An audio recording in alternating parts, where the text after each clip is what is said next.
को लेकर के एक तरफ ट्रंप का आतंक है और दूसरी तरफ हमारा देश संवैधानिक आतंक से जूझ रहा है।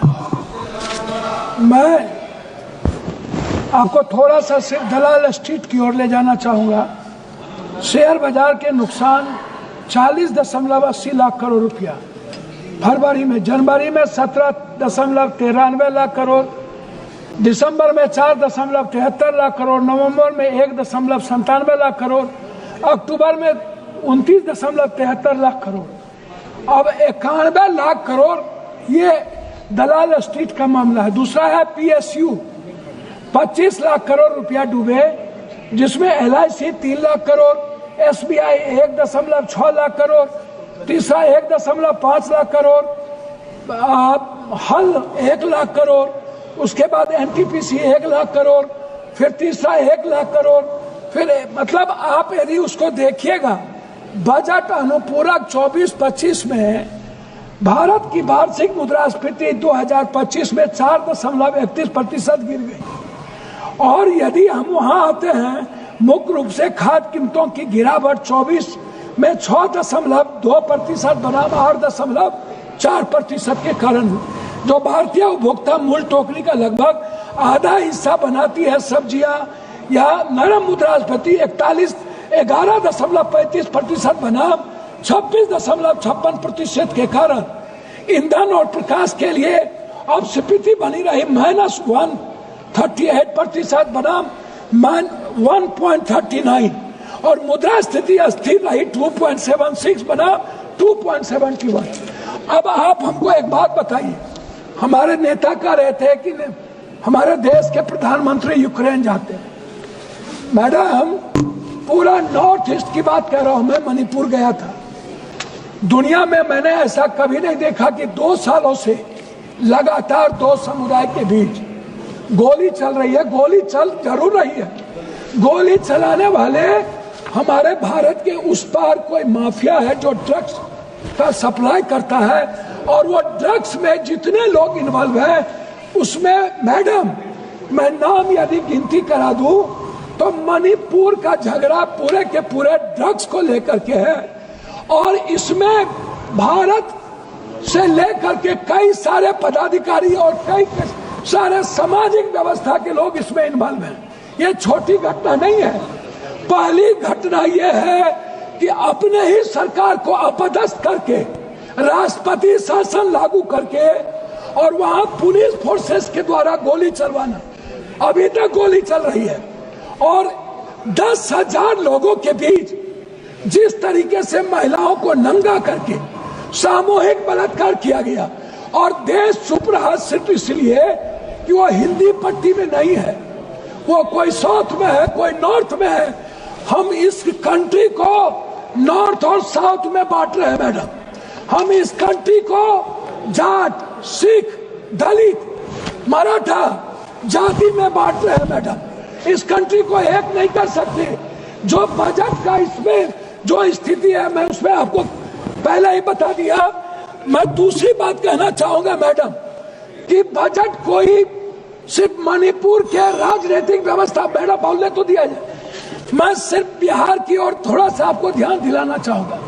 मैं आता हूं इस बजट को बेरोजगारी भत्ता की तरफ।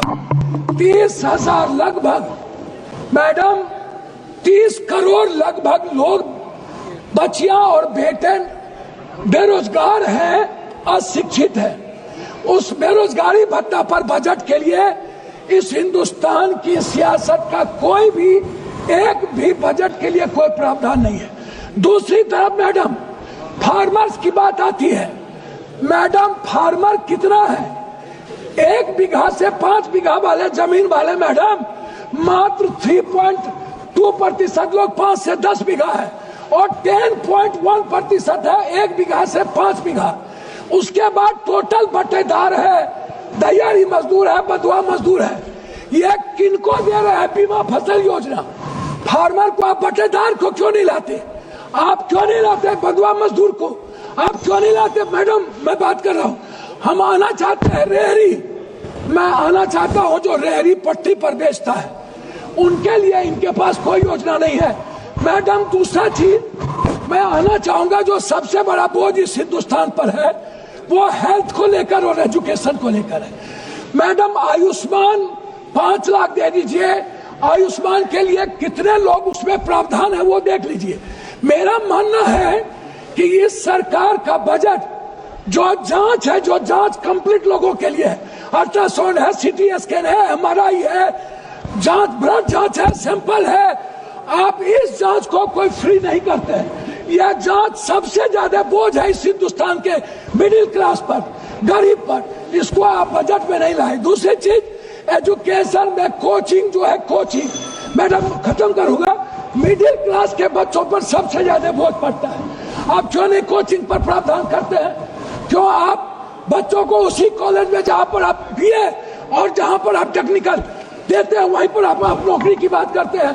अंत में मैं मैडम आपसे 2 बात कहना चाहूंगा कि बिहार में मैडम हम आपसे एक बात जानना चाहेंगे। किसान की बात करते हैं, ये खाद कहीं पर भी नहीं मिलता है मैडम, कहीं पर भी 200-250 का खाद 450 में, 800 का खाद 1800-1200 में। मैडम, मैं आपसे एक आग्रह करना चाहूंगा कि खाद में किसी भी कीमत पर एक प्रावधान लाया जाए और उसको कोऑपरेटिव सिस्टम के तहत मैडम एक व्यवस्था कर रहा हूं, एक व्यवस्था किया जाए।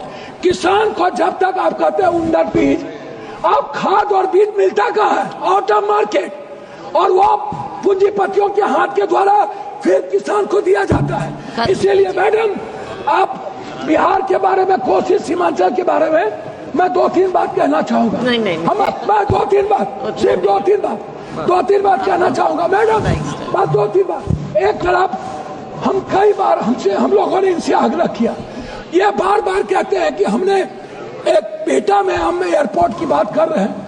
मैडम, ये ना तो भागलपुर गए हमारे प्रधानमंत्री जी, ये प्रधानमंत्री जी मुजफ्फरपुर भागलपुर राज कर रहे हैं।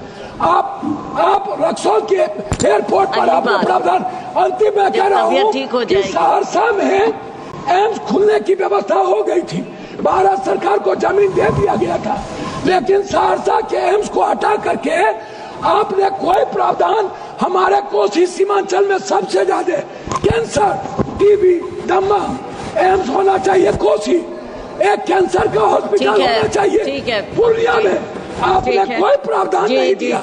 मेरा आग्रह आपसे है कि आप कम से कम एक चीज करिए, आप विशेष राज कुछ मत दीजिए, बंद पड़े फैक्ट्री को आप एक योजना के तहत बजट में प्रावधान कीजिए। ठीक है जी, और विशेष राहुल सिंह लोधी की घोषणा, राहुल सिंह लोधी, बहुत जी।